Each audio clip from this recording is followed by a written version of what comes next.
All right, Shabbat Shalom, everybody. You can see I'm wearing my Revive t-shirt today. I hope you've all registered for Revive by now. I'm really starting to look forward to it. And if you're not sure how to register for Revive, then you need to get signed up for our newsletter. And you get signed up for our newsletter by just going to our website. And it'll have all kinds of different resources there you can use. Excuse me. No, nobody. No. Not now. Okay, not now. Sorry. Well, my help is all at the Shavuot conference down in Cleveland, Tennessee, with Jacob's Tent and all their special guests. And so I'm holding down the fort today, and clearly I'm not doing a great job. If the fort were overrun, I think the crew here would probably help them and show them where all the good stuff is. Probably help them pack it up too. But it is nice. It's been very quiet today. It gave me a chance to do quite a bit of studying. And that's never a bad day. A good study day is never a bad day, especially if you can just kind of study light, which is what I did. Didn't try to exert myself too far. Just worked on some things that needed some rounding out, some fleshing out. So what I'd like to do today, let's see, there's things I should be doing right now. So what I'd like to do today is take a little detour because, we had Shavuot this week. And it's traditional to read the book of Ruth during Shavuot. And I know there's tons of great ideas as to why it's the scroll of Ruth that we read at Shavuot. And it seems like every idea I've ever heard, it's a good one. That's a great idea. But this year, I know curiosity killed the cat, but I think I'm still alive. I was curious, there's got to be more here. If traditionally, not just through a few years, but through thousands of years, really intelligent, learned, scholarly people, Hebrew-speaking people, associated the scroll of Ruth with the giving of the Torah at Mount Sinai, as well as with the connection between the barley and the wheat harvest. Surely there's something to learn there. And I want to know, what's going to be my unique view? I've heard so many great teachings on it. What's going to be my unique way of looking at the book of Ruth as being connected to the giving of the Torah at Mount Sinai? And you know me, I'm a big picture person. But the reason I'm a big picture person is because I try to keep it simple. And often when you find the simple thing, it'll take you to depths you couldn't imagine. And so what I realized as I was working through the material, Ruth is not a large scroll. It's 4 or 5 chapters. It's not a big thing to read, and it's not a story that you really forget once you've read it one time. But what we found with scriptures, often there's layers in there that I didn't see that last year. I didn't see that last year. I didn't see that last year. And so this year, that was my goal. I want to see the things that I haven't seen yet in all the years past. And I think I found it. I think I found my unique take on why the book of Ruth is read at Shavuot, coinciding with the 10 words, right? So, and one thing I noticed as well is that if we look at the Megillot, which a Megillah is a scroll, just means a scroll. So Ruth is a Megillah. Esther is a Megillah. The Song of Songs, Shir HaShirim, it's a Megillah. Ecclesiastes, it's a Megillah, it's a scroll. What else? Jonah, it's going to be in a scroll, or at least originally that's going to be the way it was. They're little individual scrolls, small scrolls. Even Deuteronomy is kind of known as the little scroll. When you see that in the book of Revelation and you see John eating a scroll, a little scroll, the suggestion is he's probably eating the book of Deuteronomy, which is the little scroll of the Torah. It summarizes the other books. And so with this scroll, we have some sort of commemoration of the giving of the 10 words, or it's literally 10 words, but it's usually referred to as 10 commandments. That's why there's a connection here between what happened to Ruth, and really nothing happened to Ruth. Ruth happened to everything. That's one thing you realize about this energy that Ruth has, this righteous zeal and energy. Even though it's very quiet, it's very modest, it's still very powerful. And so nothing is just happening to Ruth. Ruth is absolutely happening on everybody and everything else. She's a tremendously, powerfully righteous woman. So I wanted to look at the big picture by looking for a simple answer. And I think the simple answer is, if we're commemorating the giving of the Torah at Mount Sinai, then that is exactly what we should find in the scroll of Esther. We should find the 10 commandments at work in the scroll of Esther. And what happened to Israel, leaving Egypt, leaving the house of bondage, being brought out to the wilderness for that encounter with the presence of Adonai in the wilderness at Mount Sinai. Ruth should have a similar experience. These two things, one should echo the other. So Ruth leaving Moab, okay, that was pretty simple, pretty obvious, except she arrives at a place called Beit Lechem, or Bethlehem. Beit Lechem, and it means house of bread. And you'll notice that they're both the beginning of their story, the beginning of the Exodus, if we're not counting the plagues that happened beforehand. I think as we look at the names of Naomi's two sons, we could definitely see some plagues at work if you do a little research on their names. But this is like a preparatory thing. Ruth and Naomi are going to arrive at Bethlehem at about the time of Pesach, because it's the beginning of the barley harvest. And this is when you celebrate the first fruits of the barley. Is going to be during the week of Pesach. Well, likewise, the Israelites leave Egypt. They leave the house of bondage during the week of Pesach. It's kind of like the whole idea. And we know the Israelites are constantly being reminded, don't mistreat strangers, because you were once a stranger in Egypt. Don't do that. So they left Egypt, where they had been treated poorly as strangers, and they go out into the wilderness, and they're no longer strangers. Now they are going to take hold of the covenant at Mount Sinai. And what we see is Ruth leaves Moab. She leaves a house of bondage to idols, and she arrives as perhaps a stranger in Judah. Now, she's going to refer to herself that way. In fact, in the most extreme term, I mean, there's different terms that have been translated out to mean stranger, and some have a little more weight than others in terms of connotation. She's going to refer to herself as the worst class of a stranger, not even a good stranger. But the truth is, she really isn't a stranger when she arrives. When we hear Boaz ask his servant, who is that woman? And the servant says, that's the Moabite that came with Naomi. That's pretty much Lashon Hara. That's wicked talking, because the people already understood the commitment that Ruth had made to come with her mother-in-law. Boaz says, hey, look, everybody's talking about you. You already have a reputation, and it's a good one.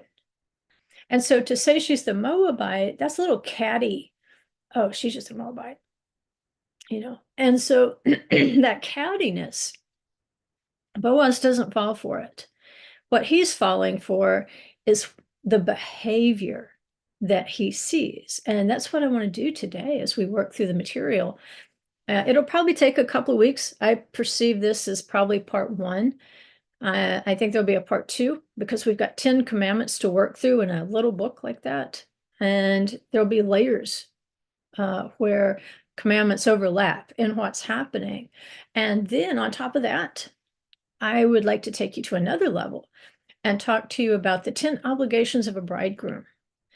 And in our weekly Zoom classes, we're going to apply that to the Holy One in Israel. Did he fulfill these particular 10 obligations of a bridegroom to a bride? And then I want to do the same thing with the book of Ruth. And so this might be a 4-part series. If it takes us 2 weeks to do this, a few commandments this week, a few commandments next week, and then the 10 obligations, and see how he fulfilled or is fulfilling or will fulfill every one of those 10 obligations of the bridegroom. Then maybe the numbers that keep popping out here, like 10, Boaz is going to go take 10 elders. And typically, if you're going to judge a case, you would think you would want an odd number just in case there was a split decision. You want to be able to lean the decision one way or the other. But theoretically, you could go 5 and 5 on this. 10 elders, so it's not a random number. But I think the clue that we have is that, yes, the Israelites were strangers in Egypt, and that's a good thing because they didn't fit in. Well, as it turns out, Ruth is more of a stranger to Moab than she is to Judah because she fits very well in Judah. She didn't fit at all in Moab. And if you've ever felt that way, if you have ever felt like, what am I doing here?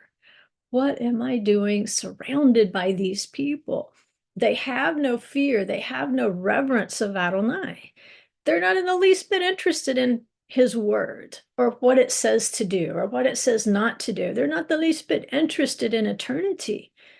They're not the least bit interested in serving the one who created them and fulfilling their purpose.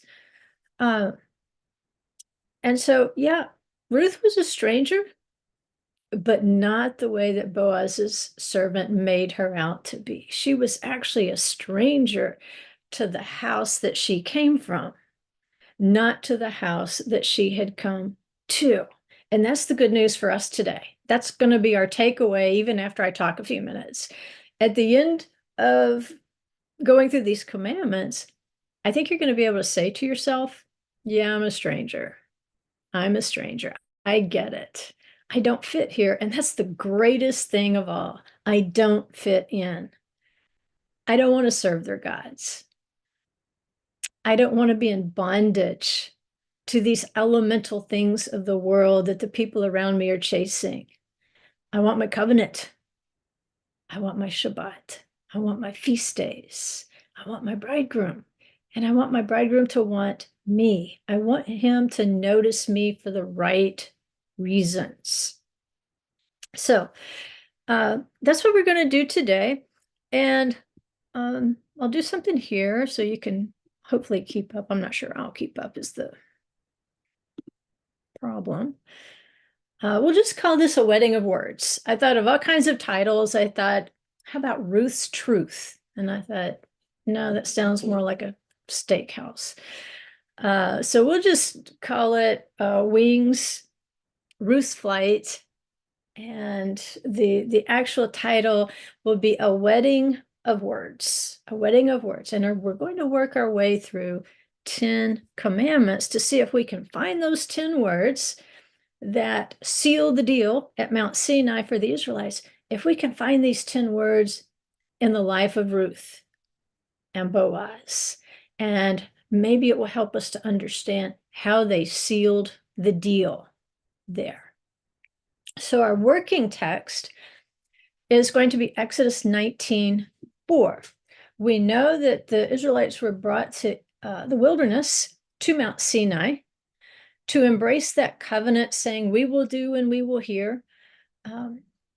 They embraced that covenant because the Holy One brought them out of Egypt. And so in Exodus 19:4, he says, you yourselves have seen what I did to the Egyptians and how I bore you on eagle's wings, and I brought you to myself. Now, if that was true of the Israelites coming out of Egypt to the wilderness to embrace their covenant and their bridegroom, then the same needs to be true of Ruth. There needs to have been some deadly experience in Moab, just like the Israelites, they had a deadly experience of bondage in Egypt. There needs to be a deadly experience that she wants to escape. The way needs to be made for her to escape. And then he's going to carry her on eagle's wings. He's going to bring Ruth to himself because she's the stranger to Moab, not the stranger in Judah, not the stranger in Israel. Okay, so here's a little bit of a working question. Did the Israelites just find refuge in the wilderness? Or were they being moved to holier places once he saved them?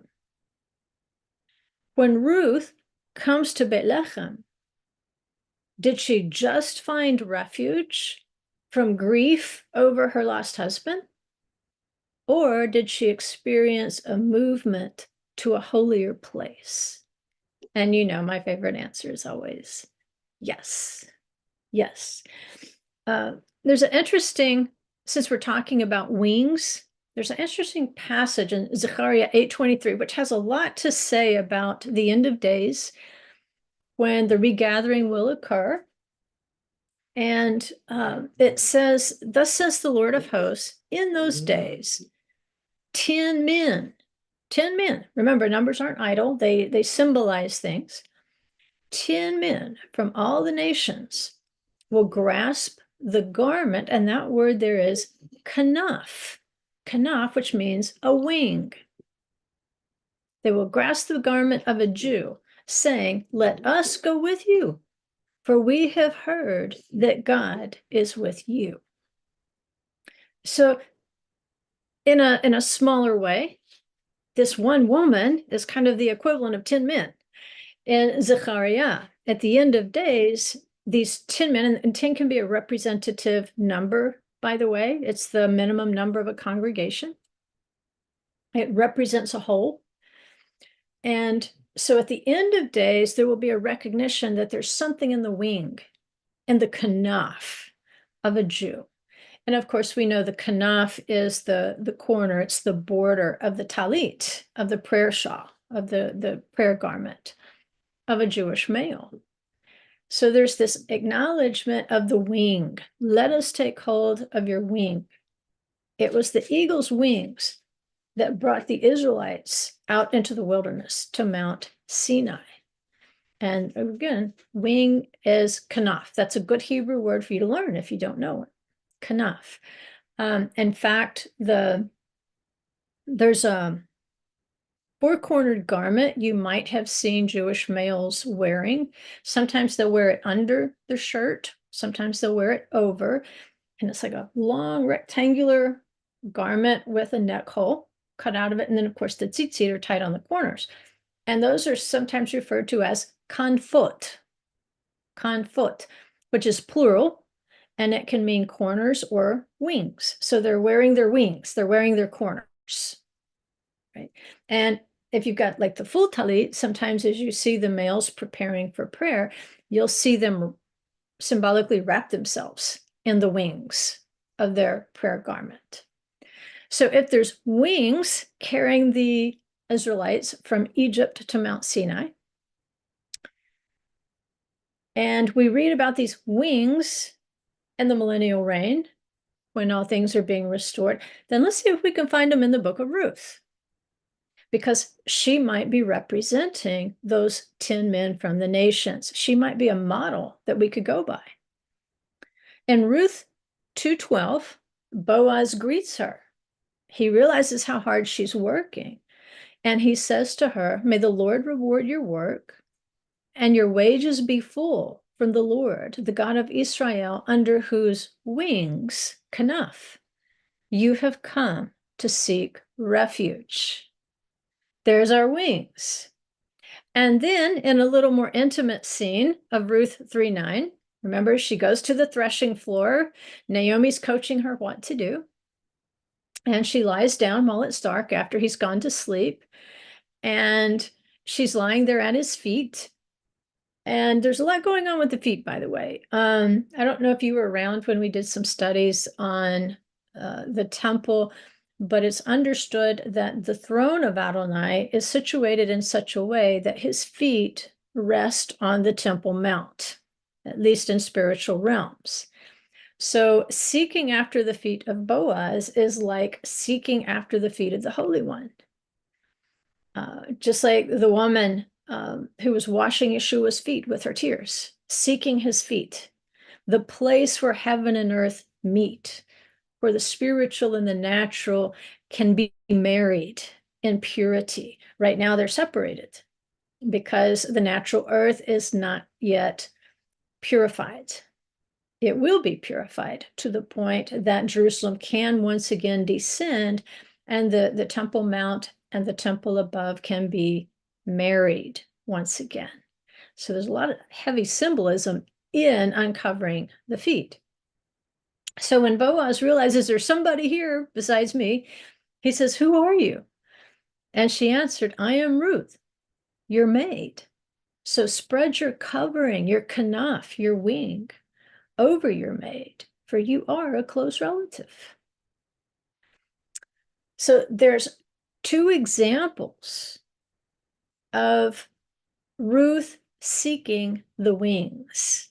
And she's seeking the wing here in this last example from Boaz, who we know is a type of Messiah. But even Boaz himself at the beginning of the story acknowledges that Ruth has come to seek refuge under the wings of Adonai. And if the wings of Adonai carry you anywhere, they carry you to the promised land.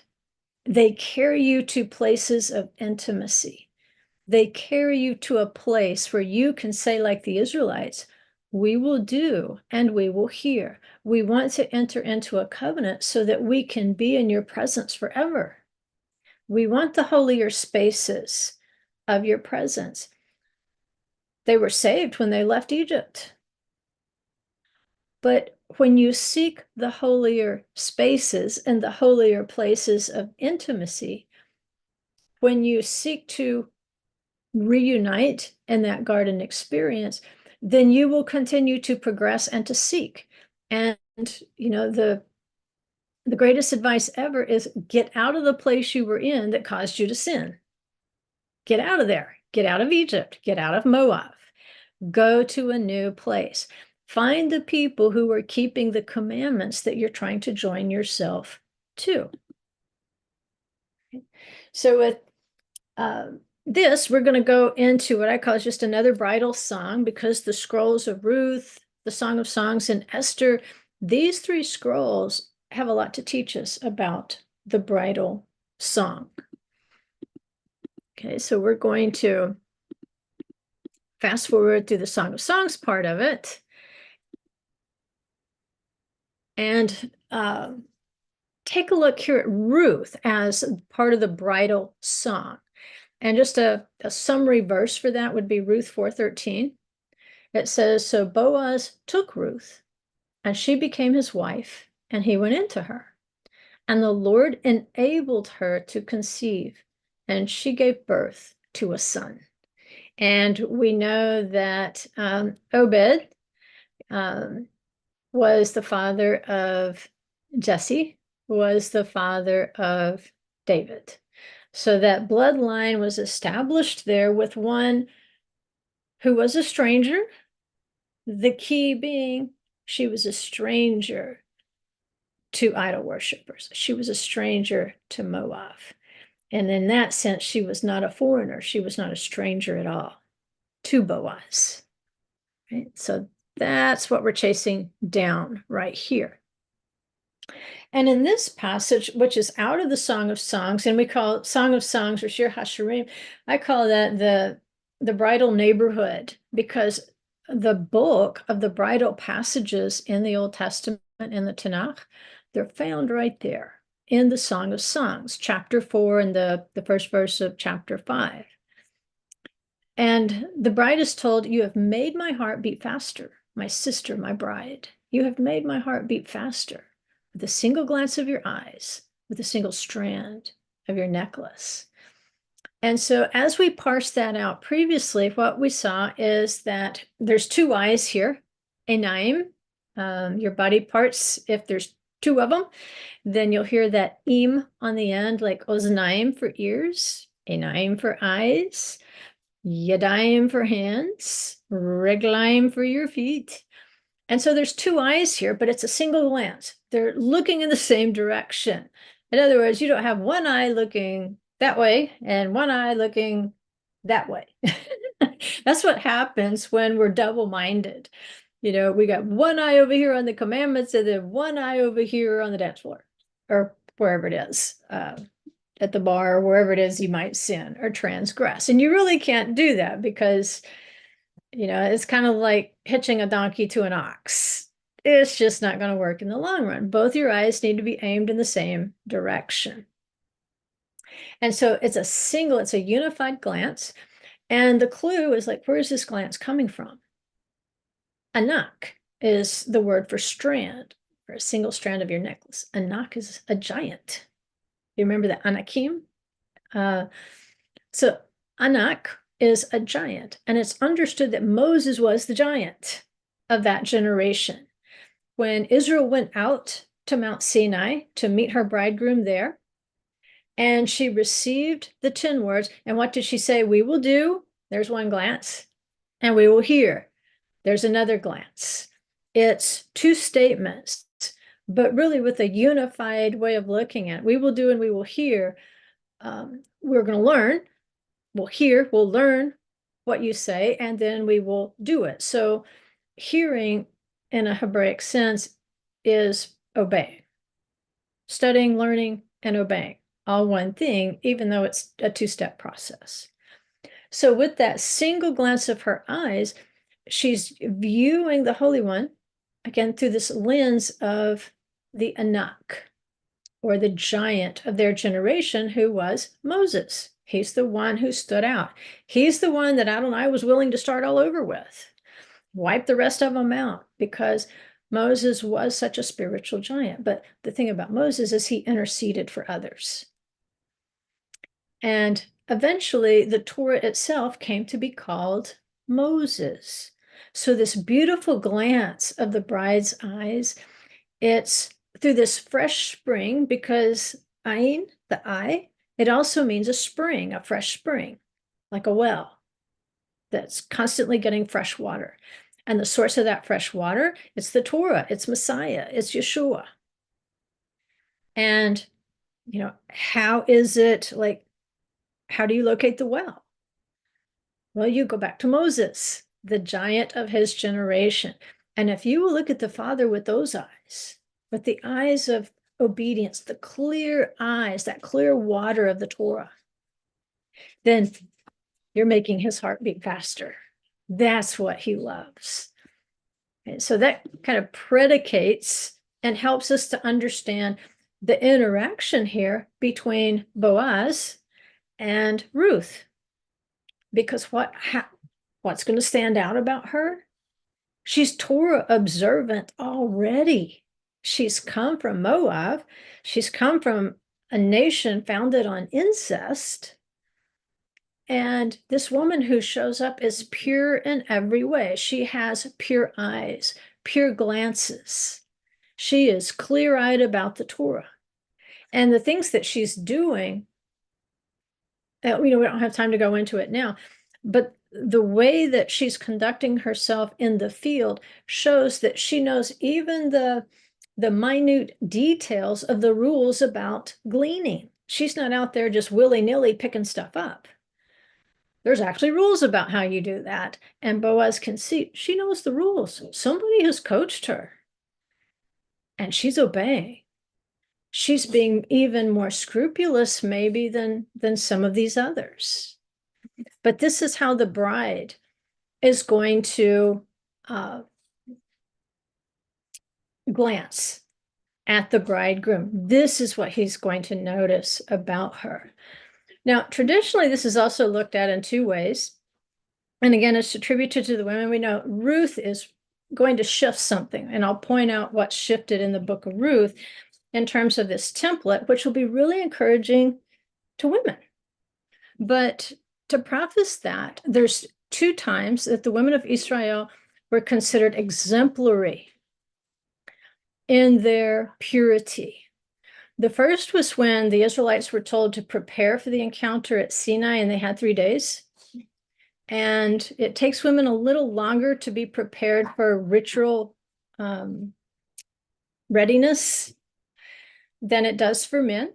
No need to get into how or why, but it does. And so it says the women of Israel took the lead when Moses gave that instruction and really just shut everything down 3 days before Mount Sinai so that they could be sure that they could be present, that they could be purified and immersed before receiving the Torah at Mount Sinai. It also says when Aaron told the men to go get the golden jewelry from their wives and children to create the golden calf, they say the women refused. They would not give up their gold jewelry as the men requested. And this is according to the Midrash Rabbah. And so they did not engage in that sexual immorality of the golden calf. They did what Moses told them to do. And so they say these are two glances that are single-hearted. They understood the need for purity, and they maintained that purity in the wilderness, which helps us understand the woman in the wilderness in Revelation a little bit better. So she knew how to prepare herself for her bridegroom, and she knew how to maintain that betrothed purity once she said, we will do and we will hear. She would not give herself to other gods. And I think that's important to understanding this dynamic with Ruth. Right? So Boaz, the plain meaning of his name is fleetness, to be swift. It can also mean to come in strength. It was, of course, one of the pillars of the temple itself, but to come in strength, to come quickly, right? So let's see if we can connect some verses here to help us understand how Boaz was this type of Messiah. If his name means to come quickly, Revelation 17:1 has a contrast with Revelation 21:9. Now, the negative side of it is this. One of the 7 angels who had the 7 bowls came and spoke with me, saying, come here. I will show you the judgment of the great harlot who dwells on many waters. Okay, now those waters aren't pure because those many waters represent the nations. So she's dwelling, she's sitting or dwelling, same thing in Hebrew, on the impure among the nations. But by contrast, in Revelation 21:9, one of the 7 angels who had the 7 bowls full of the 7 last plagues came and spoke with me, saying, come here. Says the same thing. I will show you the bride, the wife of the Lamb. Right? And then he's going to show you her purity, how she's bejeweled, prepared, and maintained for her husband. And then in Revelation 22:17, it says, the Spirit and the bride say, come. Here's the Boaz again.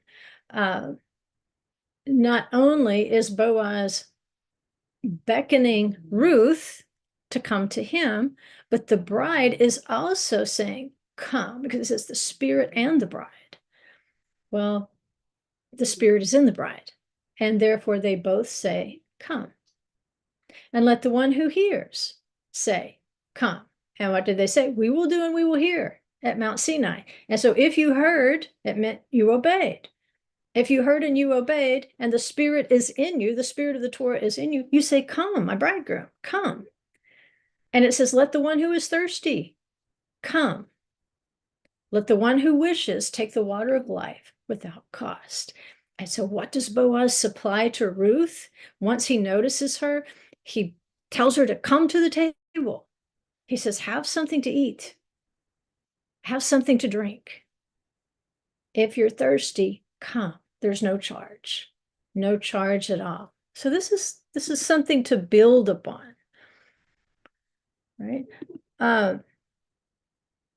So we've got these 10 words to the bride at Shavuot, the Feast of Shavuot. There's a table involved. We know that the elders did go up and they ate and they drank at one point. So there's a feast that's associated with Shavuot. It was originally observed at Mount Sinai, and some other time I can explain to you how Mount Sinai became a temporary temple mount and how it can withdraw. And it has to do with where something is versus where it dwells. As you know, I know a lot of people are chasing the real Mount Sinai, and they're like, don't waste your time. He doesn't dwell there. I mean, he might go back someday, but it's interesting. It's an interesting story, but I wouldn't waste my life looking for Mount Sinai. I would waste my life, which would not be a waste, seeking the bridegroom who appeared at Mount Sinai. So these 10 words, they come to the bride at the time of Shavuot at Mount Sinai, which has been transformed into a holy place, via Moses, the friend of the bridegroom. And those 10 words become 10 witnesses to the bride's purity and her future offspring, her present purity and her future offspring. Right? So in the trial of the Sotah, the trial of this woman accused, you get this same dynamic. If the woman is innocent, she's going to have offspring. She's going to start having children. She's pure, blameless.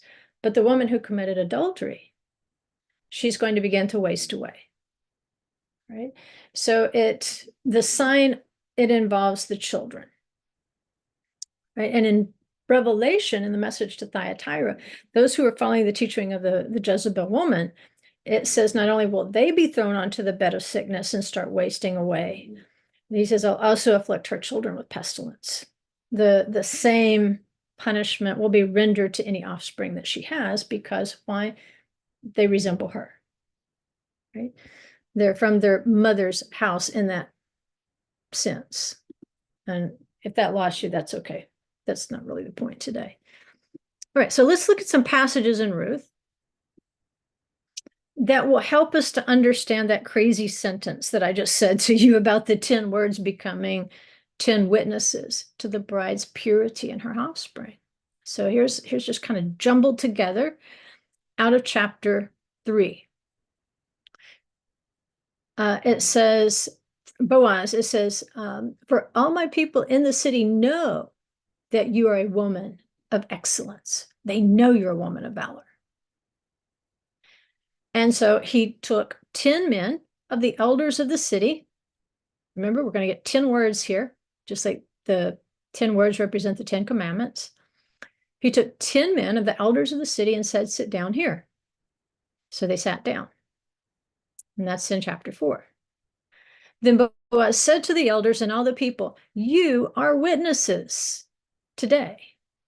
What are they witnesses to? Well, previously he says, you were witnesses that she is a woman of excellence. She is a godly woman. She is a Torah observant woman. She is a kind woman. And all the people who were in the court, and the elder says, we are witnesses. And this time what they're witnessing to is not just her character. They are being witnesses now that of his intention to marry her. So they say, we are witnesses. May the Lord make the woman who is coming into your home like Rachel and Leah, both of whom built the house of Israel. And may you achieve wealth in Ephratah and become famous in Bethlehem. Moreover, may your house be like the house of Peretz, whom Tamar bore to Judah, through the offspring which the Lord will give you by this young woman. So all those verses kind of say the same thing that I strung together with that sentence. And that's the point we're trying to make today. The 10 words to the bride at Shavuot, given on Mount Sinai, via Moshe, the friend of the bridegroom, have become 10 witnesses to the bride's purity and to her offspring. All right, so let's go through here commandment by commandment. And we'll have to backtrack sometimes. Like I say, there's lots of overlap here. And this is by no means complete. I did this pretty quickly. You can probably go through the scroll of Ruth and find more. In fact, that would be my challenge to you. When we're done, put that on your to-do list. Go back, pull up a list of the 10 commandments, and then start going back through Ruth again and seeing if you can find more than what I found. Right? So, first commandment, Exodus 20, verse 2. I am the Lord your God who brought you out of the land of Egypt, out of the house of bondage. Right now, the 10 commandment list will be a little bit different depending on where you're looking. But in the end, there's still 10 commandments, right? So let's look at Ruth 1:15 through 17. Then she said, behold, your sister-in-law has gone back to her people and her gods. Return after your sister-in-law. But Ruth said, do not urge me to leave you or turn back from following you. For where you go, I will go. And where you live, I will live.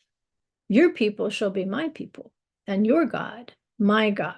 Where you die, I will die, and there I will be buried. Thus may the Lord do to me, and worse, if anything but death parts you and me. You know, I don't know why we even need to rewrite wedding vows. That's a good one right there. That's a great one. And what is she saying here? She's saying, I am acknowledging the Lord your God who brought you out of the land of Egypt, out of the house of bondage to other gods. And Naomi said, go back to your people, go back to your gods. And she's like, I'm not going back to that bondage. And it's very consistent. Where you lodge, I will lodge. Your house is going to be my house. You're not going back to a house of bondage. You're going back to a house of covenant in Bethlehem, and that's where I'm going. So Ruth says, I will do and I will hear to the first commandment. And then the second commandment follows it. You shall have no other gods beside me. You shall not make for yourself any graven image, nor any manner of likeness of anything that is in heaven above or in the earth beneath, or that is in the water under the earth. That's exactly what Ruth says. I'm not going back to those gods. Your people shall be my people, and your God my God. Your people are known to have one God. I want him. I don't want any other gods beside him. And so right there, Ruth has not just spoken, she has done the first two commandments. We will do and we will hear. She did it. She's made a declaration. She's made a separation point.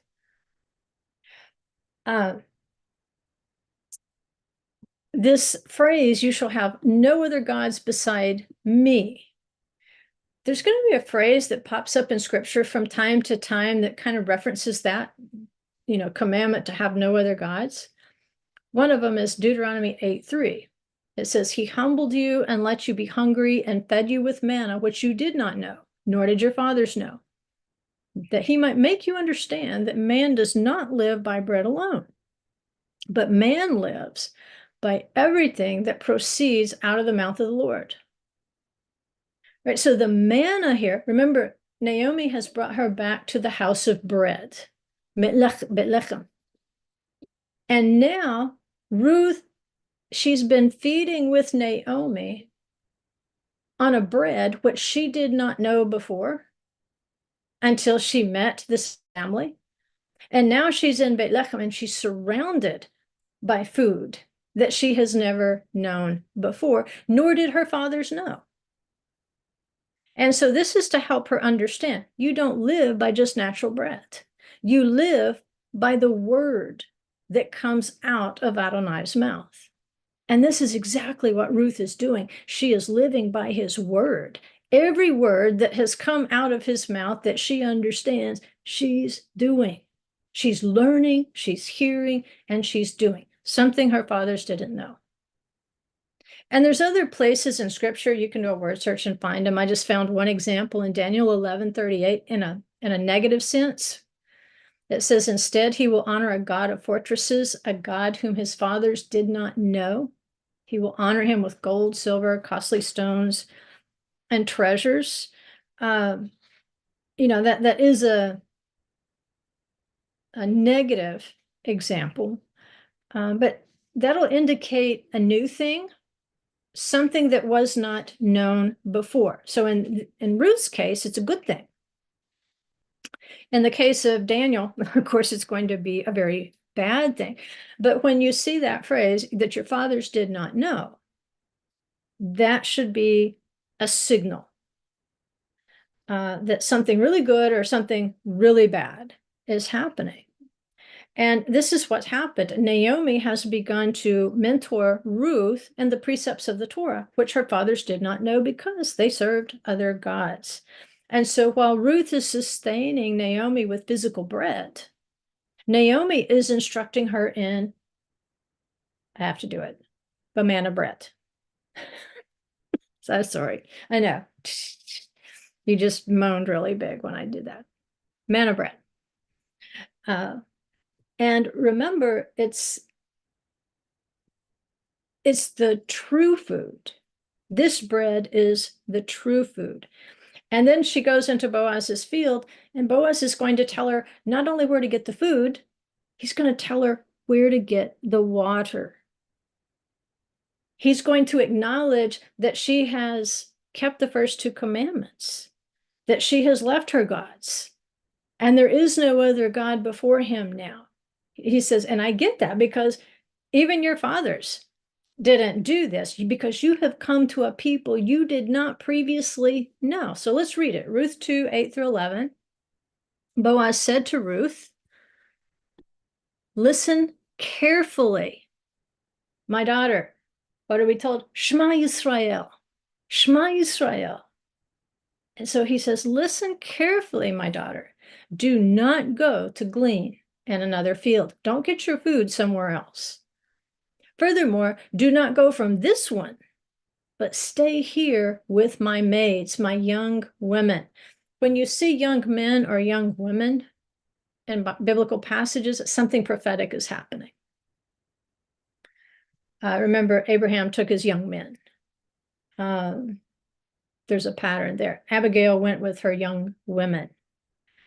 So he says, let your eyes be on the field which they reap and go after them. Well, how does the bride win the bridegroom? It says with a single glance of her eyes. She's looking with the clear eyes of Moses, pure obedience. And he says, okay, I see what you're doing. So stay in this field, eat this bread. Stay here with my young women. Let your eyes be on this field. This is going to be a righteous field. There will be righteous bread in this field. Go after that.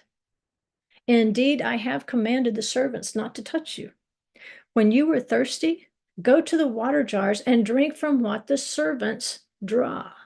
The water is safe here too. The bread and the water in Boaz's field and Messiah's field, he is supplying to you like it was supplied to the Israelites in the wilderness. He gave them manna and he gave them miraculous water. And so he says, drink from what the servants drew. Then she fell on her face, bowing to the ground, and said to him, "Why have I found favor in your sight that you should take notice of me, since I'm a foreigner?" And she's calling herself a really bad name right there. And Boaz replied to her, "All that you have done for your mother-in-law after the death of your husband has been fully reported to me, and how you left your father and your mother and the land of your birth, and you came to a people that you did not previously know."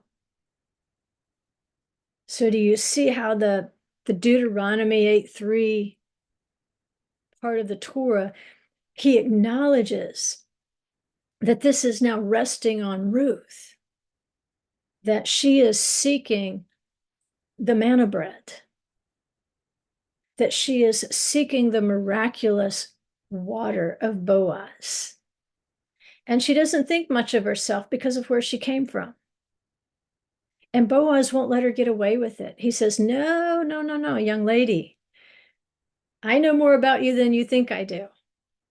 And I know what you have left. And I know how faithful you have been. And it's important that you came to a people that you did not previously know. You didn't run back and forth from here to Moab. You have 100% committed to I will do and I will hear." That's faith. Don't call yourself a foreigner.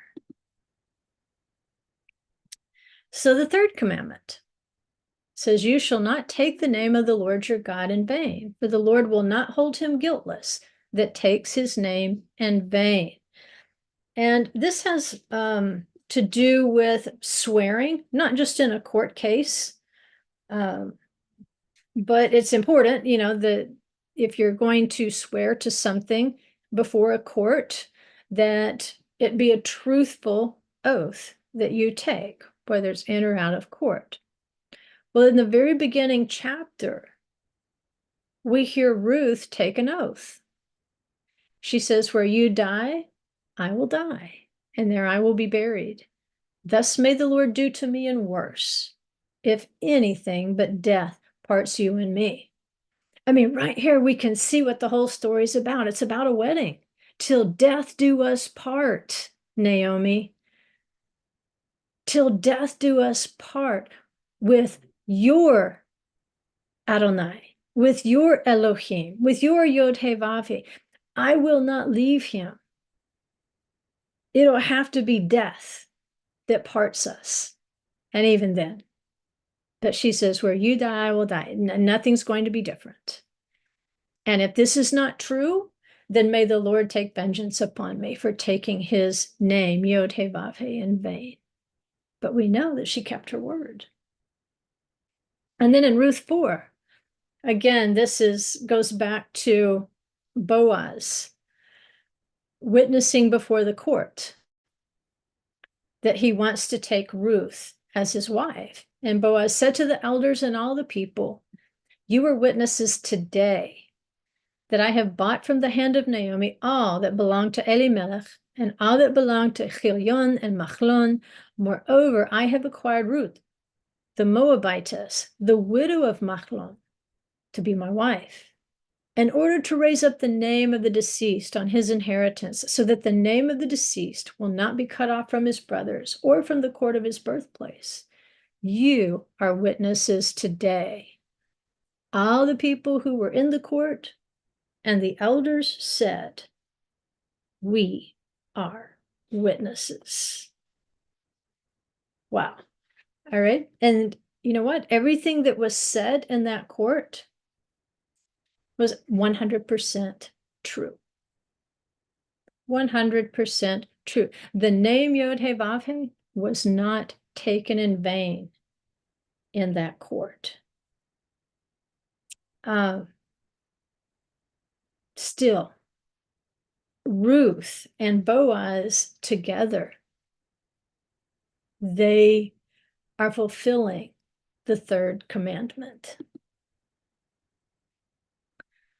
The next one, and this will probably be the last one that we do today, because it has to do with the Shabbat. and it is Shabbat. And it also has to do with a high Sabbath, a Shabbat, Shabbaton. So we're looking for a template here, something that will help us decode what's happening to Ruth by going back and looking at what happened at Mount Sinai. So here's the commandment. Remember the Sabbath day to keep it holy. 6 days you shall labor and do all your work. But the seventh day is a Sabbath unto the Lord your God. In it you shall not do any manner of work, you, nor your son, nor your daughter. Go back and count how many times Ruth is called daughter in that scroll. Nor your daughter, nor your manservant, nor your maidservant, nor your cattle, nor your stranger that is within your gates. For in 6 days the Lord made heaven and earth, the sea and all that is in them, and rested on the seventh day. Wherefore the Lord blessed the Sabbath day and made it holy. Right, so there's a principle here. It says, even the stranger that is within your gates. Well, the gates there are going to signify, that's often where they held court in ancient times, in the gates. Judgment occurred in the gates. And so it was up to that court that sat there with Boaz to determine whether this stranger was within or just a stranger of the gate. And they determined that she is well within the gates here. A stranger within the gate is one who is moving toward the covenant, not away from it. You might have strangers in your country, but these might, like, be the worst kind, the kind that are just there to disrupt for personal gain. But they're not really there because they want to worship Yod-Heh-Vav-Heh. They're not there because they want to be one with the covenant people, that they want to identify with those covenant people. But this kind of stranger is the one that's moving in and learning, just like in Acts, when the Jerusalem Council had to figure out what to do with the Gentiles coming in. He said, well, they're moving in. They're moving toward the covenant. Let's not make it too hard for them, because it's not always an easy thing to learn. And so let's give them some minimum rules here while they learn. Let's not overload them. So the assumption is that they were there for a good purpose, not an ulterior motive, which many of them did turn out to have ulterior motives in successive generations, which is why we've got two different things today. But watch what Naomi says in Ruth 1:8 through 9. She said to her 2 daughters-in-law, go, return each of you to her mother's house. May the Lord deal kindly with you as you have dealt with the dead and with me. May the Lord grant that you find rest, each in the house of her husband. Now that's kind of a two-pronged blessing there, if we can call it a full blessing, because we know the 2 daughters-in-law went 2 different directions. Orpah, yeah. Orpah. Rhymes with Orca. Orpah, she goes back to Moab. She goes back to the gods of her parents. The text tells us that. And Naomi tells Ruth to do that too. Go back. Go back to those gods. And of course, Ruth refuses. But look at this language here. Naomi says, when you go into the house of your next husband, may you find rest there. In other words, may you dwell there. And according, tradition tells us a little bit about what happened to Orpah, really not worth repeating publicly. But yeah, she kind of took that on. She embraced the idolatry. What happened to Ruth is that she found rest in the house of her bridegroom. She was able to find the rest, that Shabbat rest with Boaz, just like we find rest. We find a Shabbat rest with Messiah Yeshua. And in another place here, in Ruth 2:10, it says, Ruth fell on her face, bowing to the ground, and said to him, why have I found favor in your sight that you should take notice of me since I am a foreigner? Now, in that moment, it's not about today's Shabbat and he let her have a day off. That's not exactly what the passage is telling us. What it's telling us, I think, excuse me, is that she's not a stranger. She's not a foreigner. Remember the servant, Boaz's servant said she's a Moabite? And Boaz encounters her and he's like, well, clearly she's not. He starts treating her like an Israelite. He treats her like a Hebrew. And we're going to see to what extent he goes to make sure she understands. He's treating her like a Hebrew, not like a foreigner. But regardless, if she is this stranger within the gate, the stranger moving into the covenant, which he recognizes because he says, I've been told everything about you. He's giving her the favor of the native born, of the one that has come into his gates to find rest. He is extending her that rest that is part of the seventh day. He is making that way for her to come in and find rest. So let's see if we can get a little bit more in terms of the seventh day, the actual seventh day rest. And remember, there's more than one kind of Sabbath. There's the weekly Sabbath, and there's what's called a Shabbat, Shabbaton, or a high Sabbath, that will occur with the feasts. And of course, with the barley, the first fruits of the barley, that's going to be a high Sabbath. And with the first fruits of the wheat, which is Shavuot, that's going to be a high Sabbath. So these are going to be Shabbat rests along the lines of a seventh day Sabbath. But I think this little episode here on the threshing floor might explain how we're supposed to understand it. So Ruth 3:15, it says, of course, Boaz says, okay, I've got some things to do. There's one that's closer to me legally who could redeem you. We have to go through the legal process. But in the meantime, do this. And so she holds this garment out, and it says he measured 6 measures of barley and laid it on her. Then she went into the city. When she came to her mother-in-law, she said, how did it go, my daughter? And she told her all that the man had done for her. She said, these 6 measures of barley he gave to me, for he said, do not go to your mother-in-law empty-handed. And she said, wait, my daughter, until you know how the matter turns out, for the man will not rest until he's settled it today. He's not going to rest until he's settled it today. But what is the symbol that he's given her? 6 measures of barley. Remember the first fruits of the barley. Remember the high Sabbaths of the Passover week. And so they're out here on the threshing floor. This number 6 is going to turn out to be significant because in this context, and he's calling her daughter too. Notice that. He's calling her daughter, like a daughter of the covenant. The daughter who is invited to rest on the Shabbat. You, your son, your daughter, your manservant, your maidservant, and the stranger within your gates. Now she's a daughter.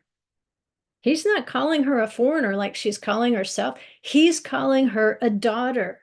We need to remember that when we feel like we're not qualified.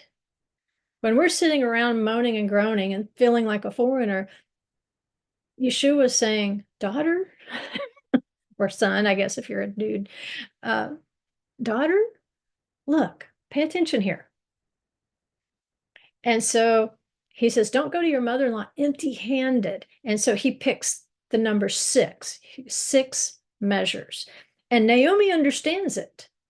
She says, oh, my daughter, wait, this man is not going to rest until he settles this thing today. He's going to settle it on the 6th day. It's going to be completely done. Now remember, that journey out of Egypt also began at Passover. And they're traveling through. They're traveling toward the promised land, traveling out into the wilderness on this day of unleavened bread. And these 6 measures, somehow Naomi knows that Boaz is not going to rest until he settles it. He's taking what is called a preparation day. Friday is preparation day. The day before a high Sabbath is a preparation day, because you have to have a day to prepare for that Sabbath or for that high Sabbath. So she sees what Boaz is doing. He's saying, this is preparation day, and I'm going to get it settled today so that we can both rest on Shabbat. She's going to be able to rest, that Boaz has gone before the court, done what he needed to do legally in order to declare that he is publicly taking her as his wife, that she is a daughter of Israel. She is not a foreigner. And what he says, again, it's barley that's being used here. And we know that journey out did begin during the season of barley. So let's look at some scriptures here. Let's see. Here we go. Exodus 23:15. You shall observe the feast of unleavened bread. For 7 days you are to eat unleavened bread, as I commanded you at the appointed time in the month Abib. For in it you came out of Egypt, and none shall appear before me empty-handed. Right, that's significant, because Boaz specifically tells her, do not go to your mother-in-law empty-handed. And so, as we are commanded to observe the Feast of Unleavened Bread, in which we also observe the Sabbath of the first fruits of the barley, to commemorate when we came out of Egypt, Boaz is handing Ruth this barley so that she can understand, and especially so that Naomi can explain it to her in case she doesn't, that she's coming out of Egypt. She's going to come out of Egypt before nightfall. She's going to come out of every bond of identity that she had before she left Moab at the appointed time. And it says, for 7 days you are to eat unleavened bread. Well, he gives her 6 measures. And he says, I'm going to settle it today so that she can rest on another high Sabbath, the 7th. You came out of Egypt. Ruth came out of Moab. And what is the commandment? None shall appear before me empty-handed. And that's exactly what Boaz does. He hands her these 6 measures of barley and says, don't go to your mother-in-law empty-handed. I am about to create a way for you to keep not just the weekly Sabbath, but the high Sabbaths. And in the same way, you can't go to the temple empty-handed, which, by the way, it's not even built yet at the time of this story. It's going to be Ruth's offspring who raise the money, plan, and build the first holy temple. Wow. And so, yes, she has been brought out of the house of bondage at the appointed time. And she is going to appear to her mother-in-law, not empty-handed, so that Naomi can explain, daughter, you're about to enter into a rest you probably never anticipated. And what we see here is a shift.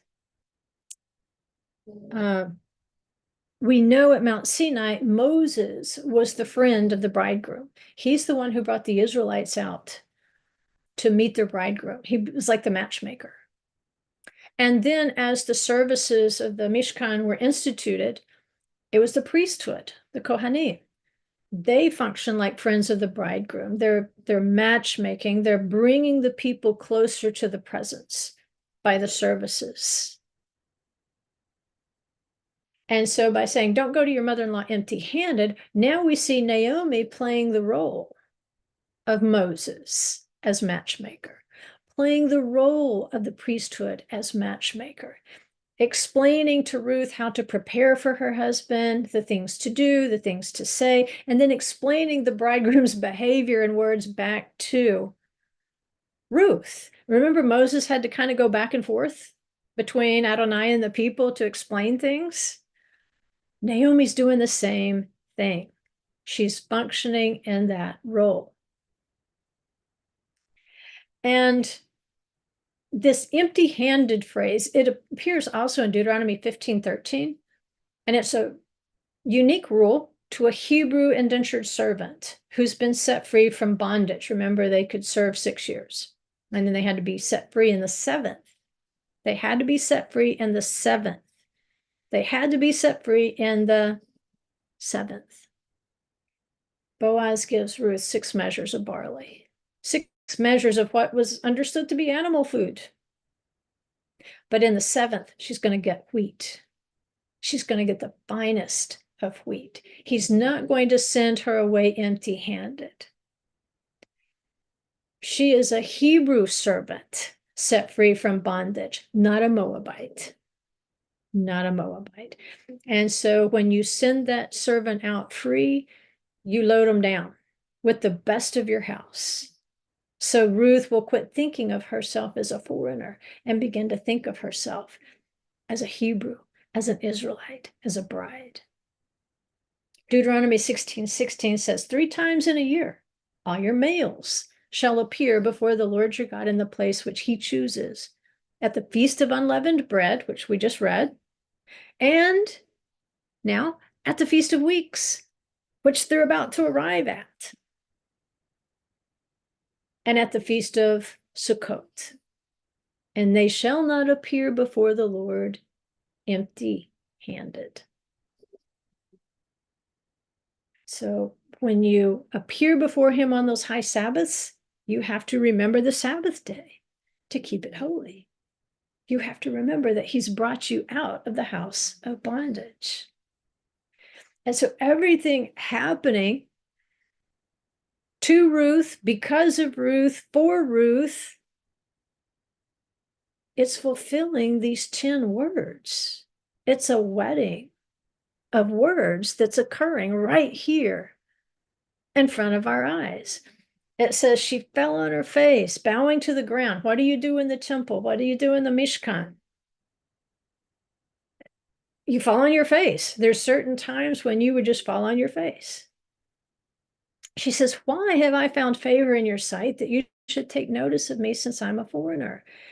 Boaz says, you're not a foreigner. You're a daughter of Israel. And you know, I don't know if you realize this. This incident in the scroll of Ruth, it created a new halakha.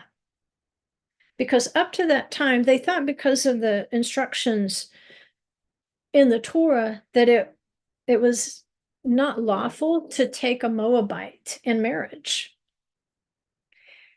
And if you remember the 5 daughters of Zelophehad, they went to Moses and the elders and they said, hey, our father died in the wilderness, but we want his inheritance. And Moses wasn't sure what to do. And he goes and he asks, and Adonai says, listen to the girls. They get it. They want an inheritance in the land. Give it to them. As long as they marry within their tribe, give it to them.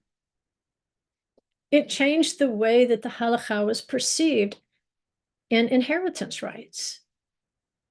Well, this incident changes the halakha of marrying a Moabite. They went back and they looked a little more closely at the commandment and they realized it says, don't marry a Moabite woman. I mean, got that backwards. Don't marry a Moabite male. But if a female has left her foreign gods And she has made this journey like Ruth to cling to Yod-Heh-Vav-Heh, to cling to his house, to cling to his people, to say till death do us part. Then of course you may marry a Moabite woman. And so how did she find favor? She wasn't acting like a foreigner. Because of this, she was invited to a Shabbaton. She was invited to a Shavuot rest. She was invited to a Shavuot feast. And not only Ruth, but remember the blessing from the elders, from the people of Bethlehem, was not only upon the woman, but upon her offspring that she would build up. And so in Acts chapter 2, when the Ruach HaKodesh falls upon the disciples in the house, in the temple, remember there's proselytes there from all kinds of countries.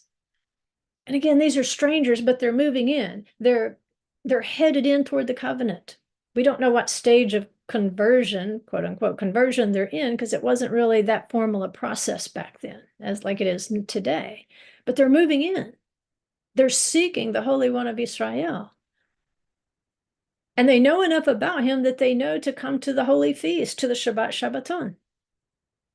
And so they're there to worship. They're within the gate, not outside the gate, not trying to sabotage the gate, not trying to introduce unholy things within the gate. And what does Peter tell them? In Acts 2:39, he says, for the promise is for you and your children and for all who are far off, as many as the Lord our God will call to himself. As many as the Lord our God will call to himself. You and your children. Ruth, you and your children. You were afar off, but he called you to himself. You and your children. And so what did Boaz say to her that first day at mealtime? When they sit down to feast at the harvest, he says, come here. Come here. Adonai is calling. And if you hear that call, if you've wondered why in the world am I just googly-eyed over the commandments? Why am I obsessed with his word and really nobody around me is that obsessed? Is that in love with the Holy One that every word he says counts to me? It's because he's moving you. He's called you to himself, not just out of Egypt, not just out of the realm of death, to wander around in a state of uncleanness where he can't get you as close as he wants you to come. A bridegroom wants a bride close. And he says, come to Mount Sinai. Listen to these words. Obey these words. He says, come here. I've got a feast called Shavuot. I've got people I want to introduce you to. Your people. His people or your people. They may not know it sometimes, but you have people. He says, come here. Sit down. Come up to my table. Eat with me. You've nothing to be ashamed of. Don't be ashamed of where you came from. Don't run all these tests trying to figure out if you're a lost Israelite. It might diminish the work that he has done to call you. That's not the reason. The reason is because he loves you and he's called you.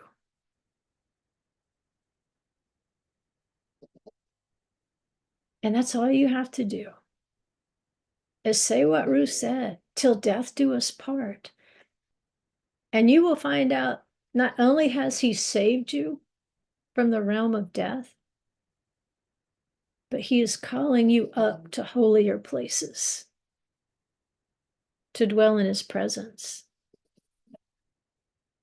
He's been carrying you on his wings, whether you realized it or not. You've been sailing around on his wings. He's going to take you to Jerusalem. I don't know if you remember this, but Jerusalem, David bought it when it was a threshing floor. A threshing floor. So he has to thresh some things out of us. But in the end, that's the Holy of Holies up there. Those are the holier places of his presence. And he's saying, come up here. Come up here. Just like it said in Revelation, come up here. Come up here. Come on. There's a feast here. There's an appointed time here. Why are you so attracted to the appointed times? Because you're a bride. How else are you going to meet with your bridegroom? He told you when and where to come. He says, come up here. Come on. You're not a foreigner. Wash yourself. Put on your marriage garments. Anoint yourself.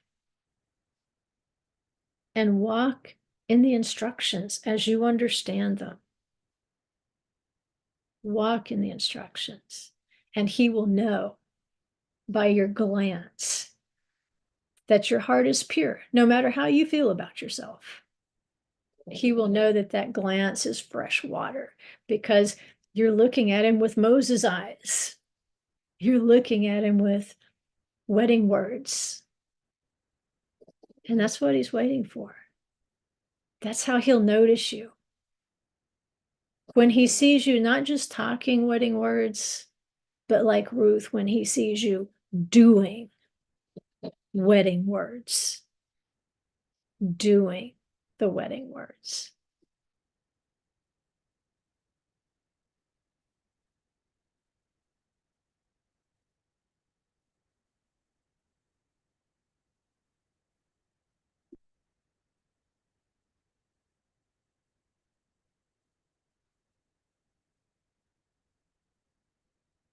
Okay, I had to turn the recording off right there.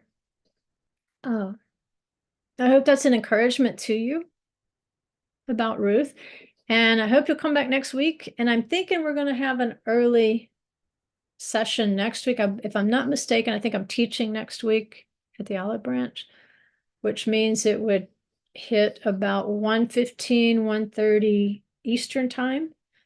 So if you can't make it live, I hope you'll find the recording. We're going to do our best to record it.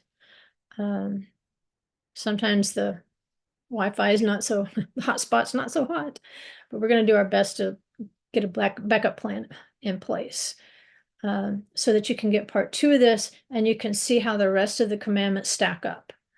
How you can see Ruth and Boaz doing the rest of the 10 wedding words in that book. And then that'll give us a good foundation so we can go back and see how Boaz is supplying the obligations of the bridegroom to the bride, which will help us understand how Yeshua is also supplying to his bride everything that a bridegroom would be expected to do for us. Like I say, some things are already done. In that sense, everything is done. It's just that we haven't lived through it yet. But that's what I mean. There's still some things that he will do in the future. For instance, like a bride is entitled to medical care, to be provided medical care should she be ill. She's entitled to healing. And we know that one day, sometimes he heals us now, but we know that when we are resurrected, that he will completely heal us. He will perform that obligation. And so that's encouraging as well. Okay, guys. Thanks for, I hate to say tuning in. It sounds so old-fashioned. When's the last time we ever tuned into anything? But thanks for joining me here on the live stream. And I hope the rest of your Shabbat is lovely. And, you know, there is no such thing as a bad Shabbat. So depending on where you are in the world, Shabbat might already be over, or you might still have several hours left. But think on those things. How you think of yourself. You're a daughter, you're a son. I don't know which one you are, but you're one or the other, by the way. But you're a daughter or you're a son. You're not a foreigner. And if you feel like a stranger, just remember you're a stranger in the gate. You're learning. And it's going to feel sometimes like you won't learn everything. Doesn't matter. You're still a bride. You're still coming in. And so I'll say Shabbat Shalom. We love you. Remember, if you haven't signed up for Revive, do that. And that's it. Love you guys. Bye-bye.